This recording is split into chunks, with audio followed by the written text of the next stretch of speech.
Maldita suerte. Una mirada crítica de una realidad absurda. Ahí va, martes 3 de septiembre. La realidad artificial de Milei cada vez más alejada de la vida real de las personas. A medida que habla Milei, uno nota ahí un desenganche total de la realidad, ¿no? El hombre que, como él ha dicho en los últimos días, es uno de los dos políticos más extraordinarios del mundo, del planeta, junto a Donald Trump y demás. Después vos vas a la calle y la vida real de las personas verdaderamente es otra, ¿no? Testimonios en la tele que demuestran, ¿no? que estamos hablando de dos Argentinas distintas.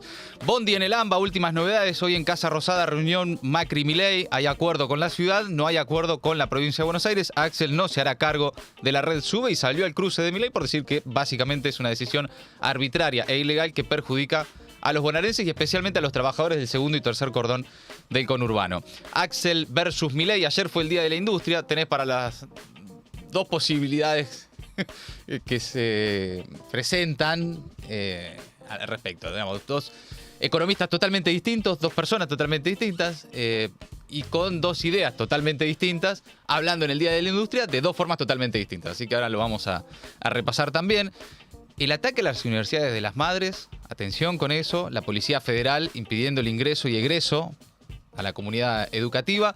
Hoy ruidazo universitario, un poco el anticipo de lo que podría ser el tratamiento del financiamiento para las universidades en el Congreso y que en caso de que se apruebe y vete Milei, como ya anticipan, posiblemente se venga entonces una nueva marcha universitaria mientras los estatales están en alerta.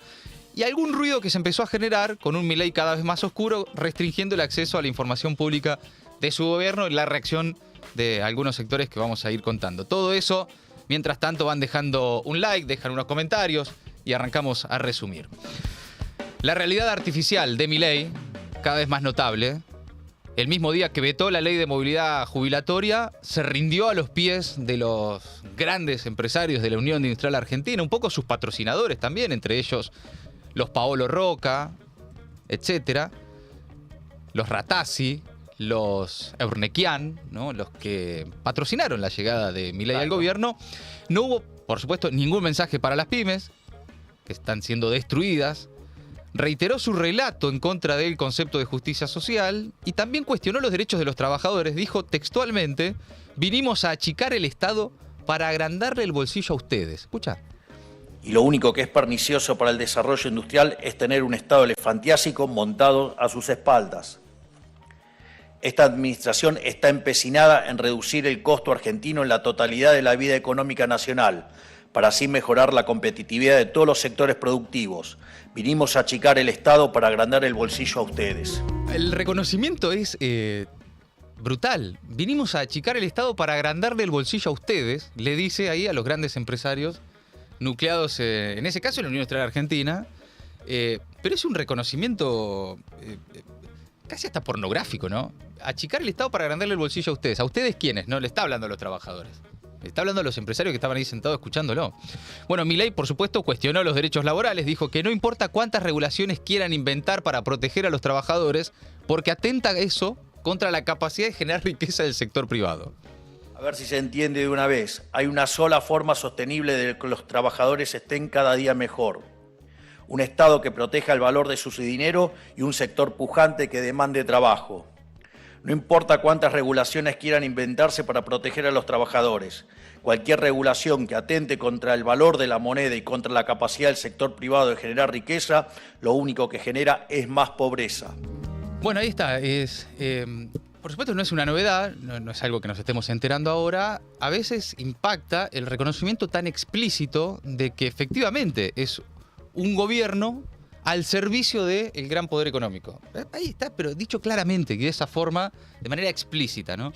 Y esa es la realidad artificial de Milei. Después está la vida real de las personas, testimonios en la calle. Un jubilado, por ejemplo, que votó a Milei le dice traidor. Escucha. Usted dijo que le devuelvan el voto. Exactamente, sí señor. Sí señor. Pero yo tuve un poquito de... ¿Pero usted lo votó a Milei? Por supuesto, por eso quiero que me devuelva el voto. Sí. Traidor, que me dijo una cosa y hace otra. Que los jubilados íbamos a estar bien. Me dice ahora que estamos bien los jubilados. Yo no entiendo, créame, caballero, no lo entiendo, no puedo comprenderlo. No puedo comprenderlo. Pongo todo mi esfuerzo, pero no lo entiendo. No entiendo tampoco esta pobre gente que no quiere poner la cara y decir, yo lo voté y me equivoqué. Hay mucha gente, yo veo que van ahí en Constitución y dicen hay que tener paciencia, que tal, que tengo confianza. Hermano, perdón, ¿no es que tenés un corpiño en los ojos, no te das cuenta? Bueno, también otro, en este caso, un trabajador, mientras espera el bondi, en el momento en el que aumenta el costo del transporte público, le responde a Milei que había dicho el día anterior, en esa entrevista en La Nación Más con Majul, que las tarifas están regaladas. Escucha la respuesta. Ayer el presidente dijo que las tarifas, luz, gas, agua están regaladas. ¿Lo sentís así? Que me pague las 123 lucas que me vinieron el mes pasado, las 122 que me vinieron este mes. Vivo solo, tengo un termotanque eléctrico, un anafre eléctrico, un horno eléctrico y un microondas. No sé de dónde carajo sacan 122 lucas. Soy totalmente honesto, Te muestro la factura, o sea, es una locura. Miércoles 24 horas, viernes 12, sábado 12 de noche, domingo 12 de noche. Y así todo no llegás. Y así todo no llego. ¿Tuviste que dejar de hacer cosas, por ejemplo, cosas que antes podías y ahora no? Sí, irme de vacaciones, tener auto. Está complicadísimo. Está complicado. ¿Tuviste que vender el auto? Está en venta. ¿Quién la está pasando bien? ¿Vos la estás pasando bien? Está complicado. O sea, tu camarógrafo la está pasando bien, nadie la está pasando bien. O sea, no sé, viven en Narnia, tienen otra realidad, la verdad no entiendo, te juro que no entiendo. Soy totalmente honesto, no entiendo. No terminas de entender. Si viven en una torre de marfil, si no ven la realidad, si no salen a caminar por la calle, si no ven la gente durmiendo en la calle, la familia durmiendo arriba de cartones, no sé en qué realidad viven. Lo dice muy claro, no sé en qué realidad viven. Viven en Narnia, no sé dónde viven. Esa sensación empieza a hacerse cada vez más evidente. La sensación de tener un gobierno, y particularmente un presidente, alejado de la realidad, de la vida real de las personas.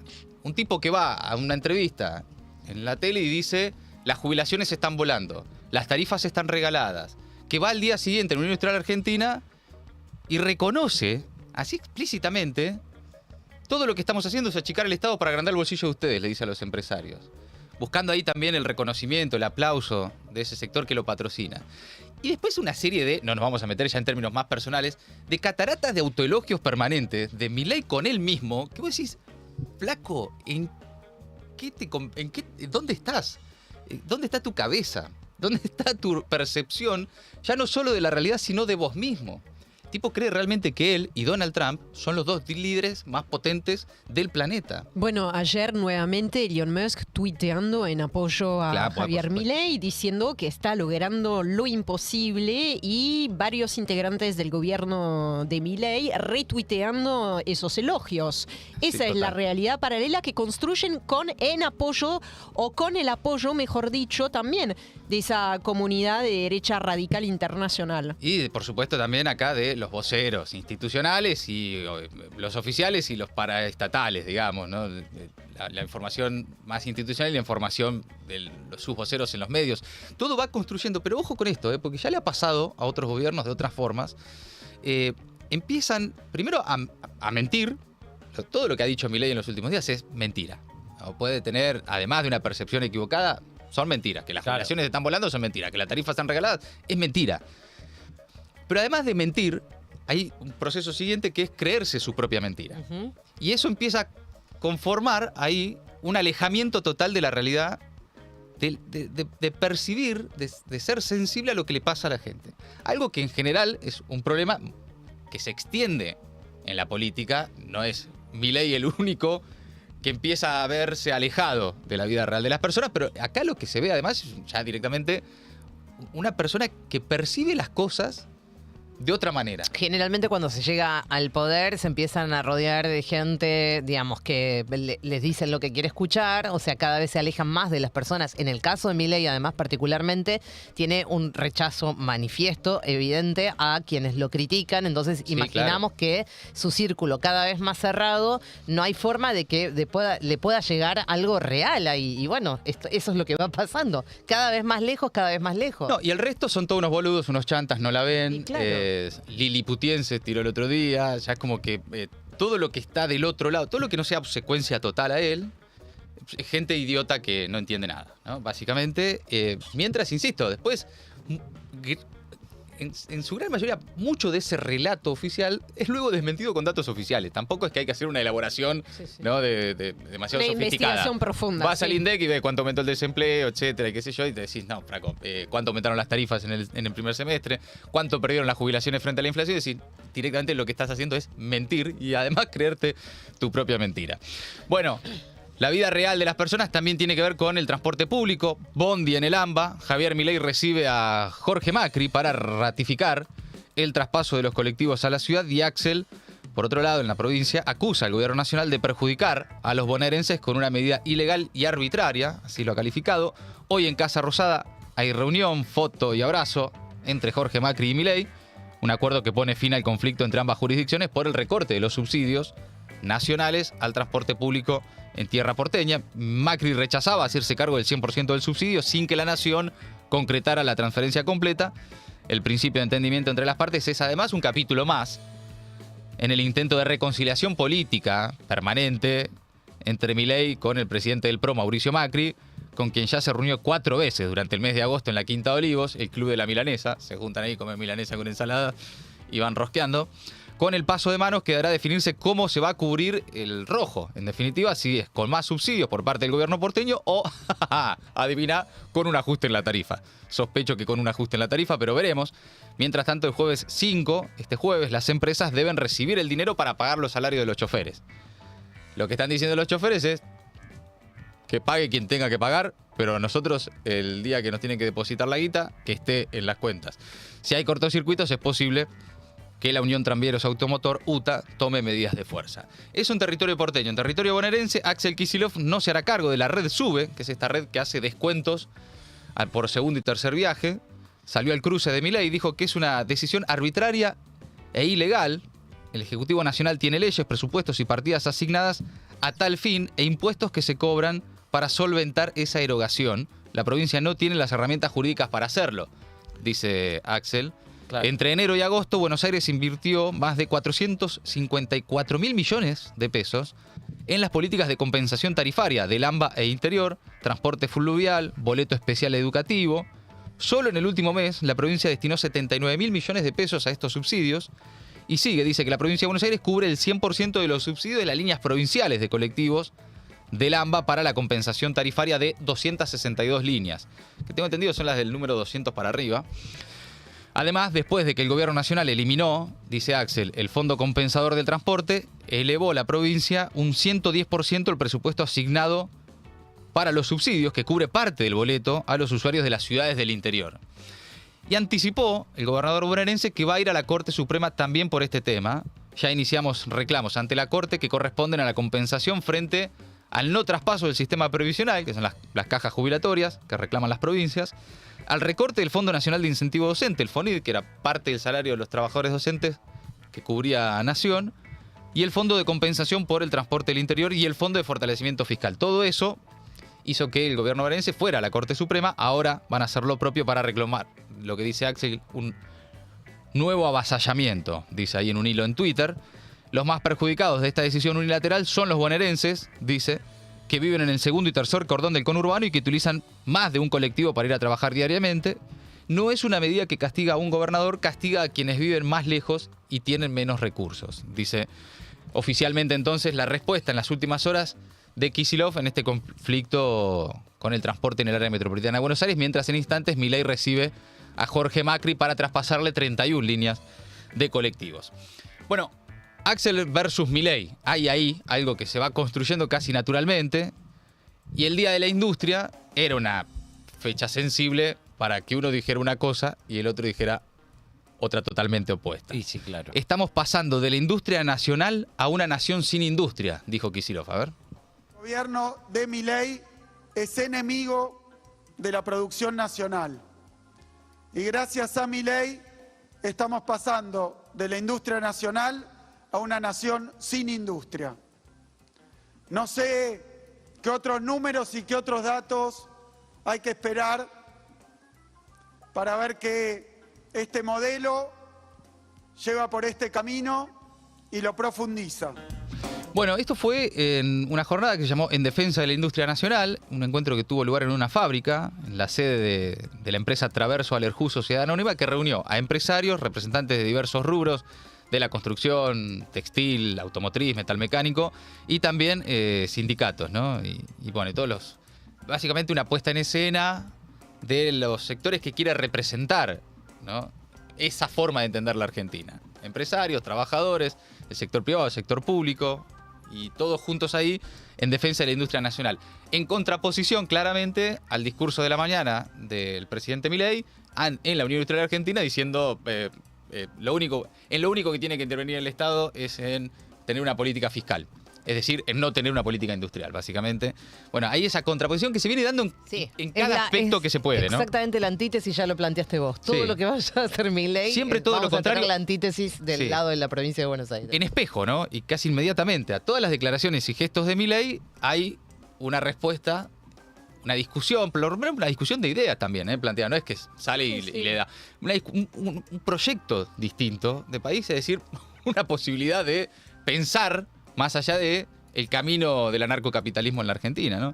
Después está, para esto falta 7 millones de años, habrá que ver si efectivamente logra construirlo, si tiene los apoyos necesarios, si el peronismo se lo permite. Sí, y cómo también transcurre la provincia de Buenos Aires, que es un distrito por demás difícil en este contexto. Y más aún cuando desde Nación le retasean un montón de recursos. Bueno, ahí hay una disputa que ya está planteada, digamos. Unos y otros se eligen. Kicillof también expresó que la fuerte caída de la industria no es un efecto colateral, sino que es uno de los objetivos centrales de este gobierno.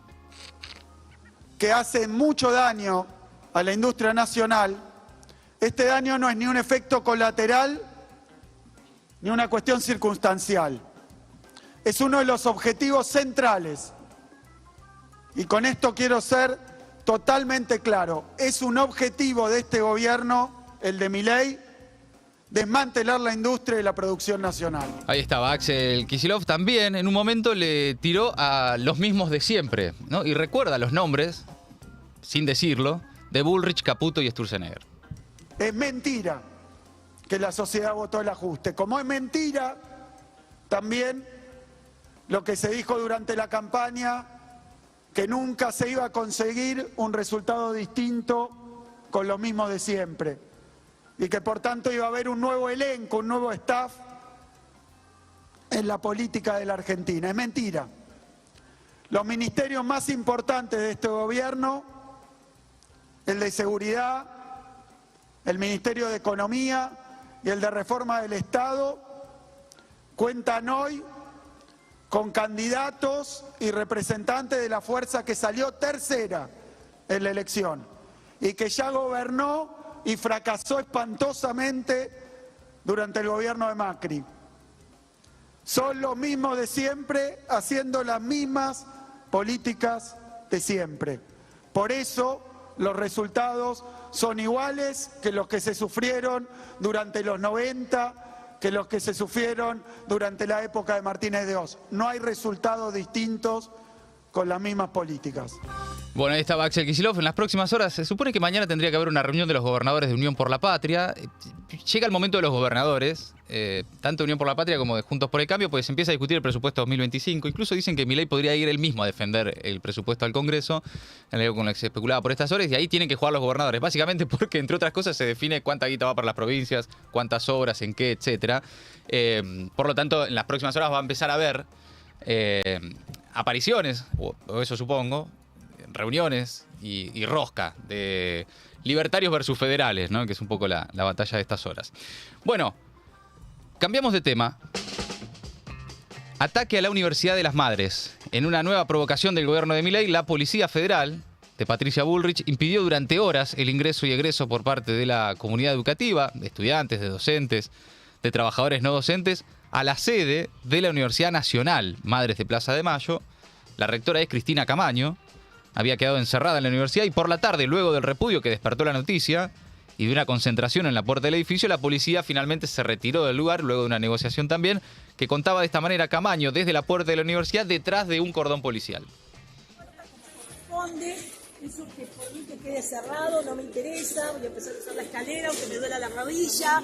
Entonces tratemos ahora de calmar los ánimos, no putear y de esa manera ver que la policía me están prometiendo acá, el jefe de la federal, que ellos se van a ir, pero que nosotros también bajemos un minuto. Sabemos que están avasallando la autonomía universitaria, sabemos que esto no tendría que haber pasado, sabemos que la cautelar salió a favor mío, sabemos un montón de cosas, pero en este momento lo que necesitamos es que la policía se pueda retirar tranquilamente y nosotros, una vez que esto esté bien asegurado de que no se va a venir abajo, puedan los que quieran ingresar a la universidad. ¿Lo va a hacer? Sí. Bueno. Para atrás, compañero. Para atrás. Eso decía Cristina Camaño, detrás de una fila de policías. Verdaderamente un despliegue policial enorme para impedir tanto el acceso como el egreso de una universidad nacional, que por supuesto, como denunciaba ahí Camaño, esto viola la autonomía universitaria y además pretende criminalizar a los trabajadores de la institución y por supuesto detrás de todo esto hay una campaña de venganza contra todo lo que tenga que ver con organismos de derechos humanos, ¿no? Claramente. Entonces, al tratarse de la Universidad de las Madres, uno no puede más que pensar que ahí hay un ataque ideológico, ¿no? Siempre, por supuesto, disfrazado de auditoría, de investigación de irregularidades, lo que hacen con todo. Sí. Lo que hicieron pero con... hay que leerlo en el contexto de, digamos, de este plan, de ataque a todo lo que tenga que ver con el proyecto de Memoria Verde Justicia, derechos humanos. Pero y de vuelta la excusa de las auditorías, ¿no? Intervenir porque se supone que hay irregularidades, y entonces, ¿cuál es la solución? En el caso de la Universidad de las Madres, mandar la policía y cerrar. En el caso de los comedores, dejar de mandar comida. En el caso de las obras públicas que se hacían en los barrios, con el Fondo de Integración Sociourbana, encarar toda una campaña de desprestigio sobre eso, sobre la plata de Grabois. Después no hubo ninguna denuncia, no hubo ninguna irregularidad, pero la guita ya dejó de existir para las obras. Pensiones por discapacidad se sacan todas sin auditar la y última después se hacen. La que vos marcabas, Matías, de los medicamentos para el PAMI, de la devolución, están difundiendo eso. No solo en La Nación Más, ya están como que empezó la auditoría para determinar si había y te tenés que inscribir con 5 formularios. Sí, y lo mismo, por supuesto es toda una excusa para ese derecho quitarlo, básicamente. Después más menos batalla cultural, biribiri, más menos inteligentes en redes sociales, más menos intensos en su estrategia de tropa digital, pero la verdad, en última instancia, termina siendo que es todo para, no solo ya un ajuste en términos económicos, hay un desguace ideológico, ¿no? Está claro, batalla cultural permanente. Detrás de las irregularidades y detrás del ajuste se esconde el desguace de todo lo que para ellos es un espanto. Y en este caso una Universidad de las Madres. De hecho, ayer veías los libertarios célebres de Twitter, ¿no? Los Nicolás Márquez, ¿no? Y entre otros, los comandantes de la batalla cultural, celebrando el cierre de la Universidad de Madres. Pero celebrándolo como un triunfo político. Claro. O sea, una decisión del gobierno de Milei de cerrar la Universidad de las Madres que celebraban los libertarios en Twitter. Entonces, había ahí, evidentemente, un componente de venganza, ¿no? Sí, ideológico, claro. Ideológico. Se viene un ruidazo universitario. Hay ruidazo universitario este martes. El martes pasado se realizó el plenario de secretarios generales de las universidades con el objetivo de evaluar el estado de situación en el que se encuentran los reclamos universitarios a nivel nacional. Venimos viendo cómo distintas universidades nacionales se declaran en crisis salarial, en emergencia presupuestaria, cómo la UBA viene exigiendo también, y a través de una campaña y demás, que haya recomposición de salarios para trabajadores docentes y no docentes, que excede este reclamo a la UBA, es a nivel nacional y todas las universidades.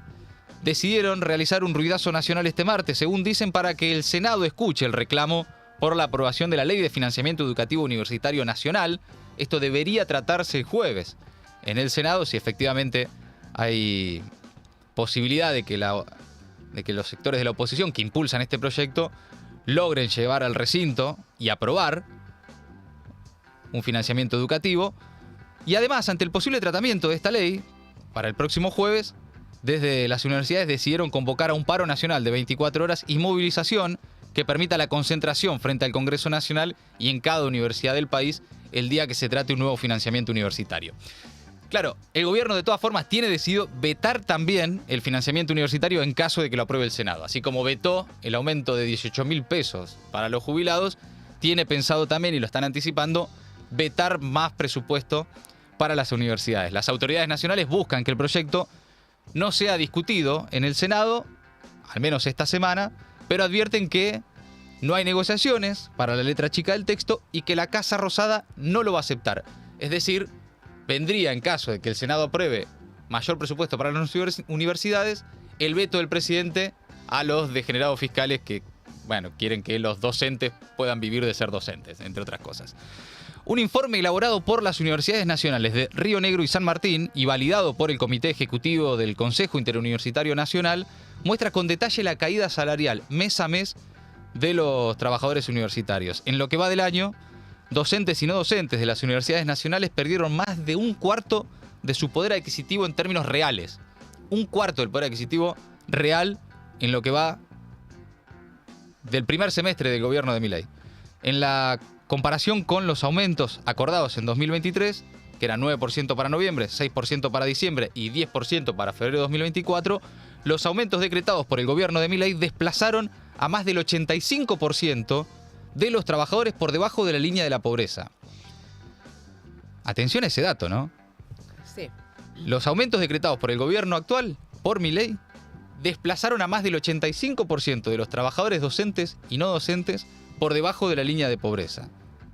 Lo que impide, por supuesto, ya no solo un funcionamiento de las universidades, sino, bueno, un proceso, ¿no?, de, como decían los spots de la UBA, de que los docentes universitarios puedan vivir de ser docentes universitarios. Ni más ni menos que eso, ¿no? Tampoco estás pidiendo, qué sé yo, una inversión extraordinaria en ciencia y educación para ser potencia en el mundo.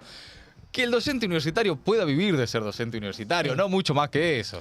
Vos sabés que ese informe es súper interesante también porque pone, digamos, blanquea, digamos, cuál es la guita que cobran dependiendo de la labor que hace cada uno de los docentes universitarios.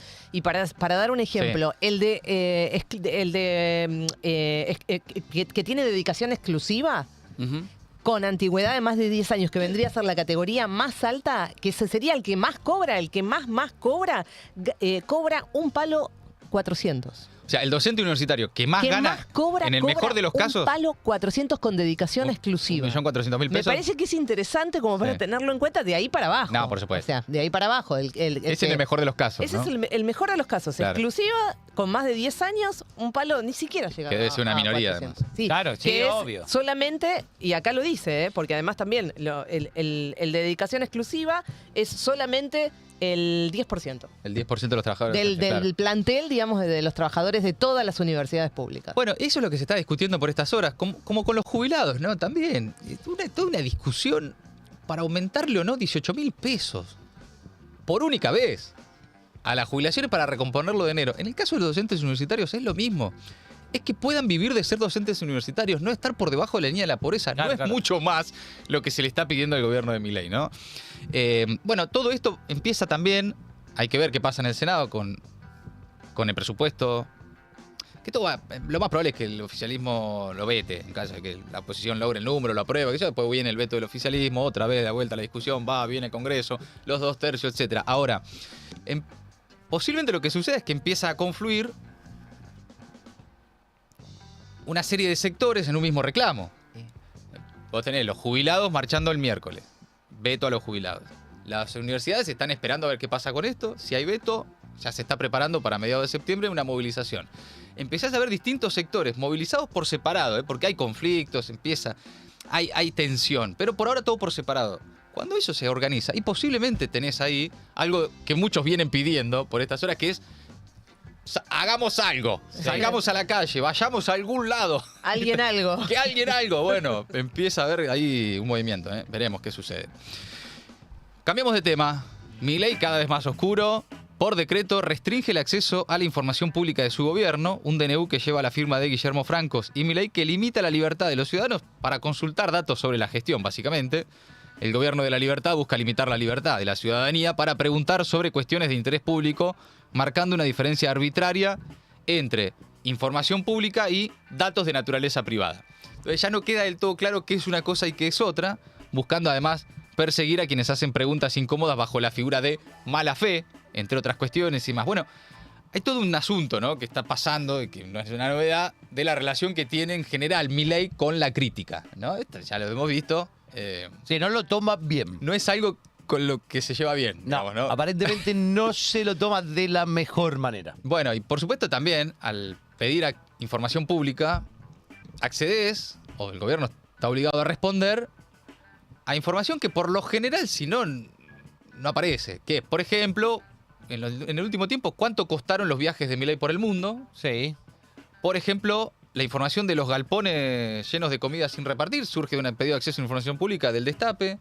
¿Qué están haciendo con el oro? El oro del Banco Central, por ejemplo. Eso también, Fue un pedido de acceso confirmaron que se lo llevaron. Entonces, ese tipo de cosas revelan información sensible, importante. Claro. Bueno, a partir de ahora empieza a estar un poquito más restringido todo eso. Dice el CELS, el Centro de Estudios Legales y Sociales, que con la excusa de cambiar la reglamentación de la ley vuelve al Estado más opaco y menos transparente. Lo que a partir de ahora la reglamentación considera privado puede ser información de interés público. Por ejemplo, qué sociedades integran los funcionarios y por lo tanto qué posibilidades de conflictos de intereses hay. Por ejemplo, ¿qué hace Santiago Caputo sin ser nombrado en el Estado, trabajando para una empresa en el sector privado, mientras es, no un personaje menor del gobierno, el triángulo de poder, como le dicen los propios libertarios? El triángulo de hierro. Bueno, por ejemplo, ¿no? Por poner un ejemplo, pero muchos más. En investigaciones, por ejemplo, sobre la vigencia de los derechos humanos, la información que el decreto pretende hacer no pública muchas veces es fundamental. Por ejemplo, acceder a ello permitió saber que hubo una lista en su momento, no sé si se acuerdan, de periodistas excluidos de la cumbre de la Organización Mundial del Comercio en 2017. ¿Se acuerdan? Macri gobernaba, Patricia Bullrich estaba que sacaba los tanques a la calle, qué sé yo. ¿Se acuerdan que venían periodistas de afuera? Claro. O no podían entrar a la Argentina o estaban en una lista negra de usted no puede acceder.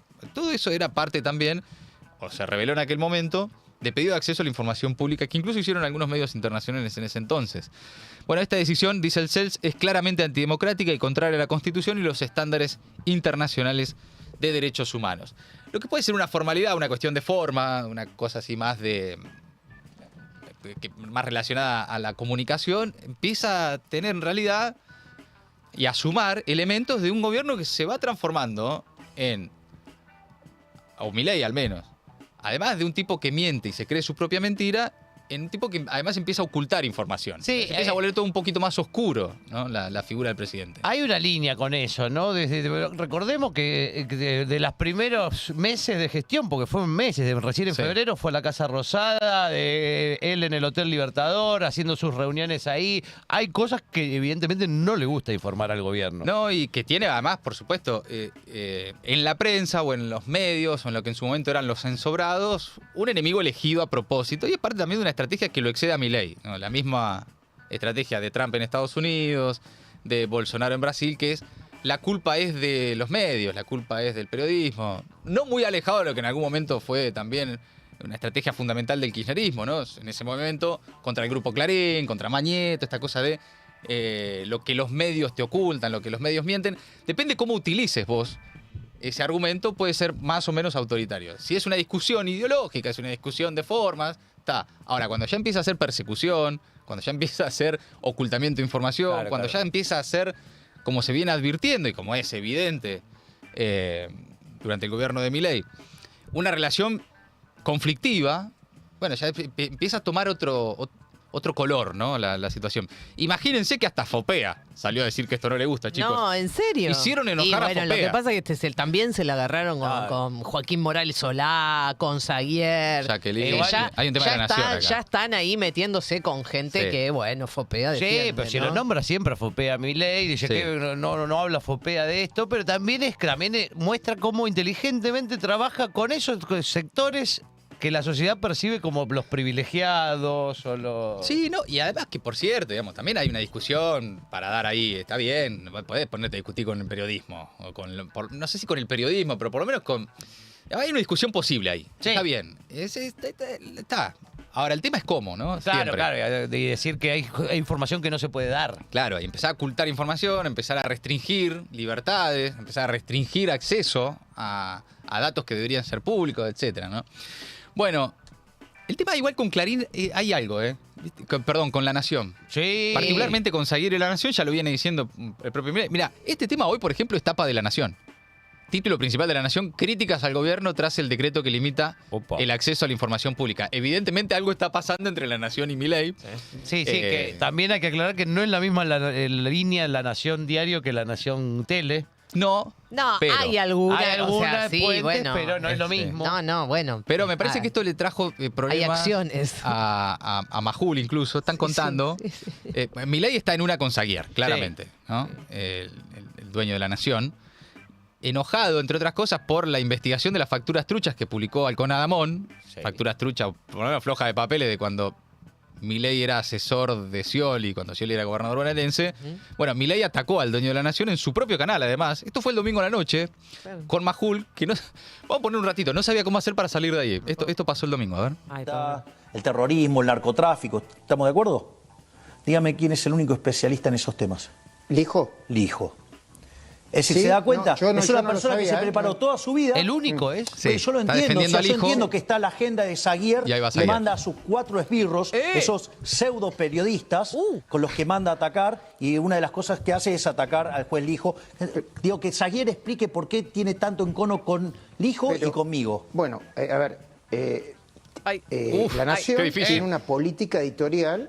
Sí, claro, por eso, y tiene 4 periodistas que los manda, digamos, que responden a Zaguier de manera directa. O que opinan eso. Bueno, justo son los 4 que responden a él. Bueno, a ver, los diarios tienen derecho a tener una política editorial. Bueno, yo ya me está, anticipo y digo que sí. le costó un poquito a Luis ahí.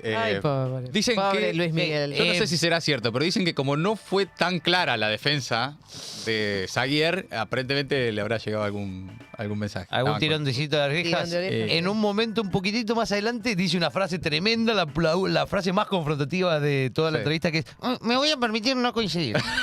Hasta ahí llegó su disconformidad, ¿no? ¿Qué pasó? Bueno, la última etapa de Revista Noticias apunta con este tema. Habla también del nuevo Mañeto, es el título, Julio Zaguier.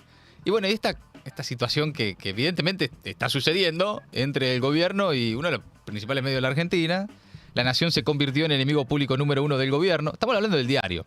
Su canal de noticias quintuplicó el rating al apostar a la grieta y le gana a TN en el prime time. Al hermano mayor de los Zaguier, los K lo acusan de haber integrado a la mesa judicial de Macri y de ser de los duros de AEA junto con Roca. AEA es la Asociación Empresaria Argentina. Sí. No, por supuesto no estamos hablando acá de un progre. Pero evidentemente hay algo ahí que está sucediendo. El kirchnerista Zaguier, por supuesto. Todos lo saben. Pero mirá cómo terminan Pero todos vos decís quedando que del lado de enfrente de Milei, ¿no? Lo pone como esa figura que el kirchnerismo tenía en Mañeto, digamos. Básicamente es eso. Hay una elección ahí, más allá de que pueda haber diferencias. Hay una elección de un enemigo, ¿no? Claramente. Después habrá que ver por qué y cuáles son los intereses. También es verdad que a La Nación le molestó especialmente lo del hijo de una manera insólita, digamos, porque con las cosas que están pasando en este país, está bien, no es evidentemente algo hay. Por eso te digo que lo del acceso a la información pública, que sea hoy tapa del Diario de la Nación, decís, bueno, pará, título principal. Evidentemente hay algo que veremos cómo transcurre esa relación, pero que habla mucho de Milei también en términos generales. Bueno, pero algunas de las informaciones, por ejemplo, que se obtuvieron por pedidos de acceso a la información pública, esto que quieren negar ahora el gobierno, fue, por ejemplo, qué están haciendo con el oro del Banco Central. El Banco Central ahora confirmó que envió parte de las reservas de oro al exterior. Según el organismo, el 23 de agosto, al 23 de agosto el nivel de reservas en oro sumaban aproximadamente 4.981 millones de dólares. La entidad, en un comunicado, criticó, aunque no desmintió, las publicaciones en redes sociales que mostraban camiones de caudales que supuestamente transportaban reservas de oro rumbo a Ezeiza. Sí. En realidad lo que critica es que se hayan mostrado esos videos, pero no dice en ningún momento, no es cierto. Mira. No es cierto que no estuviéramos en esos camiones llevándonos el oro para Ezeiza. O sea, no aclares que oscurece. No, y aparte, si no fueran esos camiones, habrán sido otros, pero se la llevaron. No, reconoce entonces el Banco Central por primera vez de forma institucional lo que ya venía denunciando la bancaria, lo que se venía denunciando y lo que se venía advirtiendo, que es se están llevando el oro de la Argentina. Sí. Lo que Toto Caputo en una entrevista en La Nación dijo, sí, obvio, ¿para qué lo vamos a tener acá si lo ponemos a laburar afuera? Man, puse el oro a trabajar, bro. Bueno, en realidad, lo que no dice el Banco Central es a dónde la están llevando. No. La principal hipótesis es que es rumbo a Londres. Oro argentino rumbo a Londres. Para ponerlo a trabajar, se supone, pero no es más que...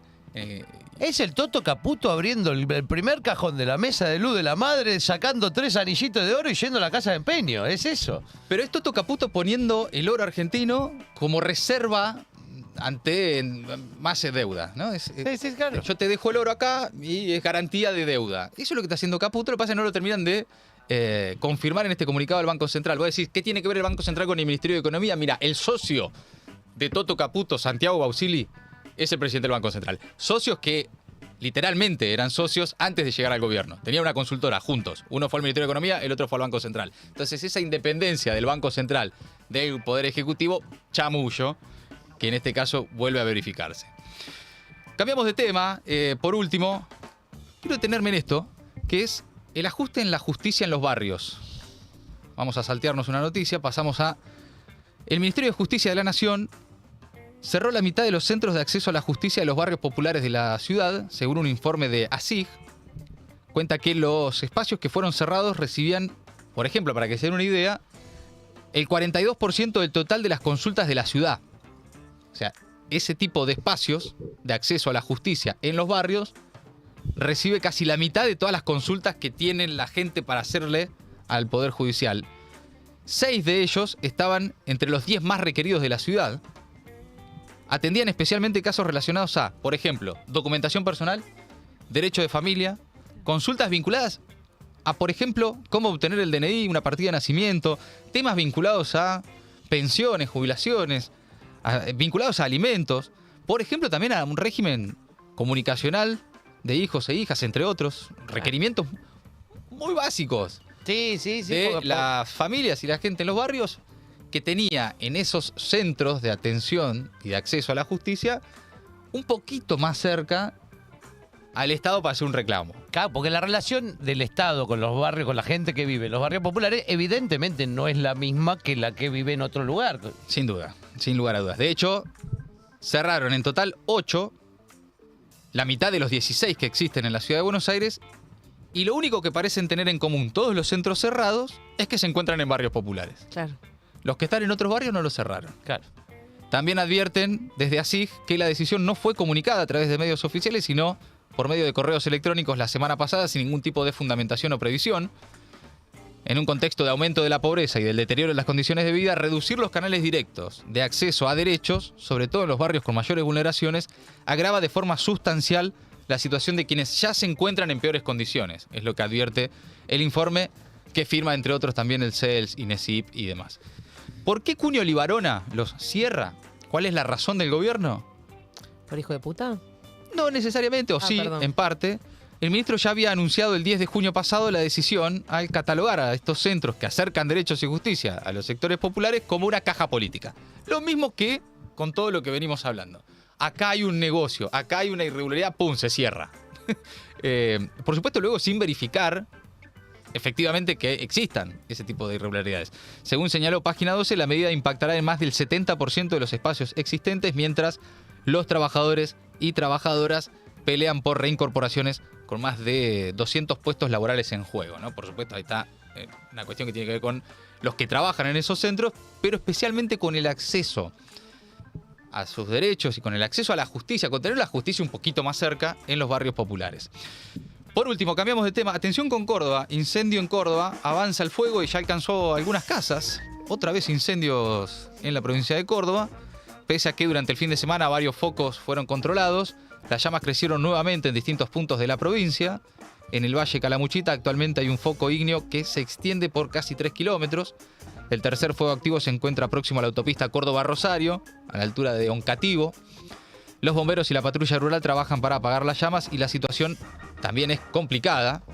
Hay muchas imágenes, videos circulando en redes sociales que muestran otra vez eso que cada año vemos y que parece ser un problema que nunca va a tener una solución, ¿no?, en la Argentina. Bueno, porque es una mezcla de cosas. Hay varias cuestiones, varios intereses. Entre ellos el cambio climático, que afecta muchísimo porque hay mucha sequía. Es temporada igual de incendios. Sí, lo es. Estamos en plena temporada de incendios. a comparación de lo que uno piensa que generalmente es en verano porque hace mucho más calor, no. Sí. Empiezan ahora porque la sequía es realmente muy, muy profunda. Mirá, está todo seco. Bueno, ayer a la mañana hubo que cortar autopista Córdoba-Carlos Paz por las llamas que se iniciaron ahí en la zona de Yoxina y Malagueño y que impedían una visibilización normal. Así que atención con lo que está pasando en Córdoba y con cómo se pueda extender esto también, como sucede cada año, a otras provincias. Hasta ahí las últimas novedades en la Argentina. ¿Qué pasa en el mundo, Francesa? Viajamos a Venezuela, ya que me robaron la primicia ustedes no de la Navidad. Tenemos que hablar de otros asuntos. La Fiscalía anunció este lunes una orden de aprehensión de detención contra Edmundo González Urrutia después de 3 citaciones judiciales, ¿no?, a declarar, a las que el candidato presidencial de la oposición no se presentó. Es acusado Edmundo González Urrutia por el Ministerio Público de los delitos, entre otros, de usurpación de funciones, forjamiento de documento público, instigación a la desobediencia de leyes y conspiración. Todo esto está de algún modo relacionado con las actas publicadas, las actas electorales, las famosas actas. Claro, difundidas por la oposición en un portal online y con las que están denunciando fraude. En respuesta a esa decisión de justicia, la líder opositora María Corina Machado publicó un mensaje en X junto con una copia de la orden de aprehensión donde dice: han perdido toda noción de la realidad, amenazando al presidente electo solo lograrán cohesionarnos más y aumentar el apoyo de los venezolanos y el mundo a Edmundo González. Serenidad, coraje y firmeza, dice María Corina Machado en ese mensaje, avanzamos. Bueno, ahora voy a traer el tema rápidamente a la Argentina. ¿Qué pasa? Donde la Cancillería sacó un comunicado en rechazo al pedido de detención. La República Argentina, dice el texto, no permanecerá indiferente ante lo que califica como infames acciones de la dictadura, cito textualmente, ¿no?, de Maduro, y continuará la República Argentina apoyando a su pueblo en su batalla por recuperar la democracia. En otro mensaje, la canciller Diana Mondino también opinó, metiéndose de lleno en esa disputa, en esa profunda crisis institucional y política que se está viviendo en Venezuela, diciendo: el chavismo ya ni disimula ser un régimen totalitario, y agregando: el inevitable fracaso del socialismo termina siempre en dictadura, tratando de ponerle una especie de... Diana llamando la atención. Sí, llamando la atención. Bueno, siendo canciller. Claro. Termino, cambio de tema, pero me quedo con Mondino, porque participó ayer de la reunión de ministros de Relaciones Exteriores del Mercosur, una reunión que se celebró en Montevideo. En esa ocasión propuso que se le permita a los miembros del bloque iniciar negociaciones de forma individual o plurilateral, algo que por ahora no permite el bloque. El Mercosur no ha logrado en estos años convertirse en un instrumento de acceso a los grandes mercados externos, así lo argumentó, lo fundamentó Diana Mondino, que con esa postura, ¿no?, se alinea con Luis Lacalle Pou, el presidente uruguayo, que viene pidiendo la flexibilización del pacto regional y llegó incluso a decir que el bloque es un lastre para su país, lo que en su momento, no sé si lo recordarán, sí, claro, pero generó unos roces importantes con la administración anterior. Sí, que fue medio, si somos un lastre, anda nomás. Sí. Anda máquina nomás, nadie te detiene. Bueno, amigos, amigas, hasta ahí entonces el resumen imposible de Maldita Suerte. Maldita Suerte. Una mirada absurda de una realidad